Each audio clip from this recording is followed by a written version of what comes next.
Hello all, thank you for coming here today. My name is Terry. This is my signing. I'm Deb's daughter. And today I wanted to tell a few stories, just short stories. And, just things that I've learned from my mom over the years. And to be honest, these lessons were only really realized in the last year or so of her life. But I'm grateful to have the opportunity to have received these lessons. My mom, she was very young, when I was born, just 20 years of age.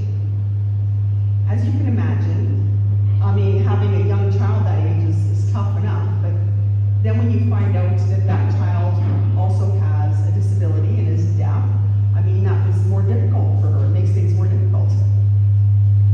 Back then, the information was not as available as it is now, so I know my mom did the best she could. Is this?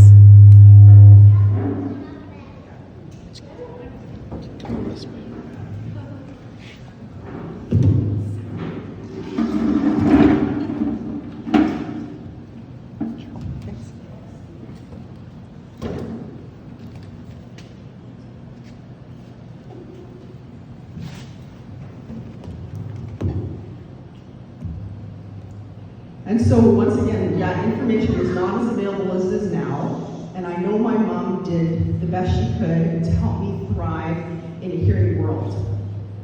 She spent a lot of time teaching me how to communicate, how to talk, and learn various sounds. And I don't remember most of this because I was very young at that time. However, while I was going through her papers in her house last year, I found some old reports that, indicated all the things that my mom did to help me learn to communicate. One thing that I remember fondly from a young age, my mom had introduced me to books, the world of books. I was fascinated by stories and became an avid reader, much like my mom herself. I have a few memories of my mom and books, and I recall quite vividly receiving a box set of books in the mail that mom had probably ordered through an infomercial at the time. I was so excited to open the box and get the books to read. I remember another memory that I had was going to Winnipeg and having a hearing assessment done. I recall that afterwards my mom took me to the store and we bought a book. I don't recall which book it was, but it was one of the golden books with a gold spine and various characters in the back. Do you remember these? So the first time, or at least I think it was the first time, in the old building downtown that was the old Chamber of Commerce building, well, it's now the Chamber of Commerce building, I believe I recall walking in and just being amazed at all the books around. And all of these books, I was just so amazed by them. I was probably about 3 or 4 at the time. And that just goes to show you the impact that it had on me because my mom introduced the books to me and I was not yet in school.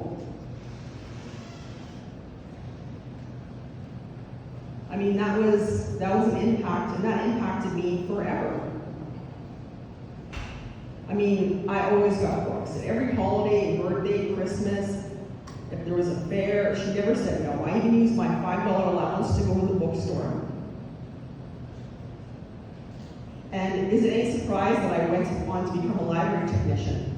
Well, my library career wasn't successful, didn't flourish, but my love of books never did. Another thing that my mom and I have in common was our love for ice cream. In kindergarten, I went to school in the morning, and then when my mom would pick me up at lunchtime and and take me to my grandma's house, where I would spend the afternoon with her. I don't know where my brother was because it was always just me and my grandma at that time. I recall one time my mom picked me up, had to get something from the store, so we walked over to Queen's Corner over there and bought us ice cream at that time. And we crossed the street, and there was a bench by the bus stop, and we stopped to eat them. And she said, "Shh, we have to eat them here, so that the boys, Ray and Colin, won't be upset."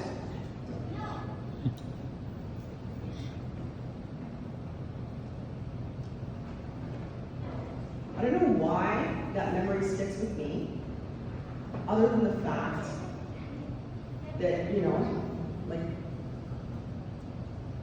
we couldn't see a garbage anywhere, so we tucked the sticks behind the fence.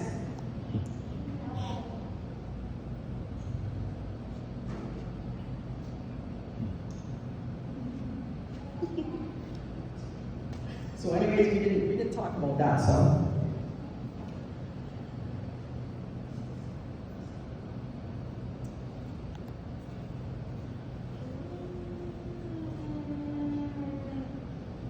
So from childhood until now, until my mom was in the hospital, we still had ice cream.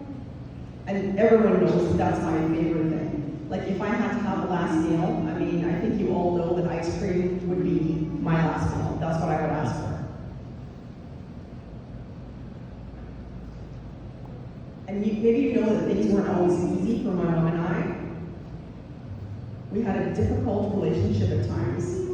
And a lot of that had to do with not being able to fully communicate. Being deaf in the hearing world meant that I was often frustrated because I couldn't understand what was going on. And my mom didn't really understand just how severe my hearing loss was. She thought maybe, hearing aids were good enough. And, I know she tried her best. But in the midst of it all, I just know it was not easy. She kept a lot of her emotions to herself, where I was more expressive and wanted everyone to know how I was feeling, if I was happy or sad or upset, angry. As an adult, I made the decision to sort of, work on myself, analyzing who I am and what I wanted to be and how to handle stress and frustration. This decision led to a long journey. For the most part,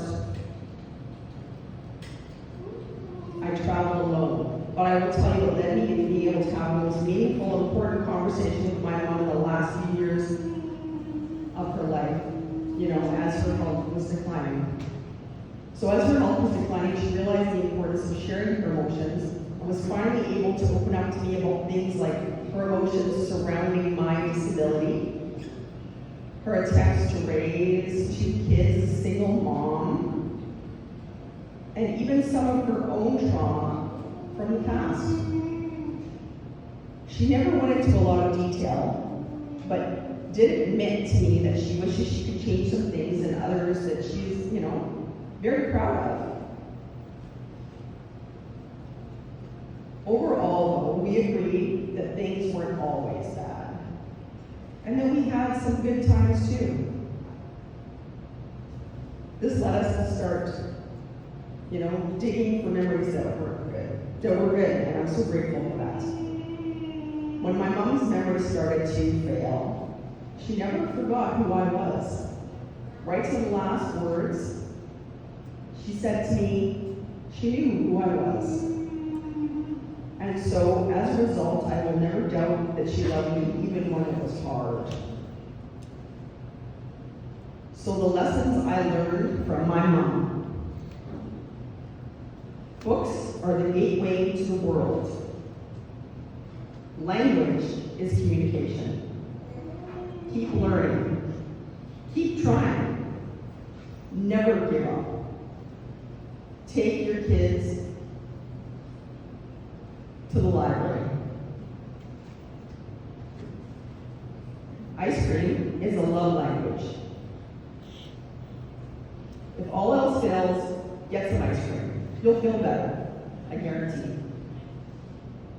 Unless you're lactose intolerant, of course. And thank goodness, I'm not.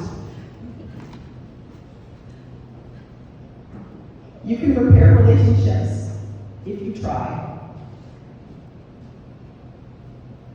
Having a difficult relationship doesn't mean you don't love each other. I know my mom loved me, and I love her. I am who I am today because of her.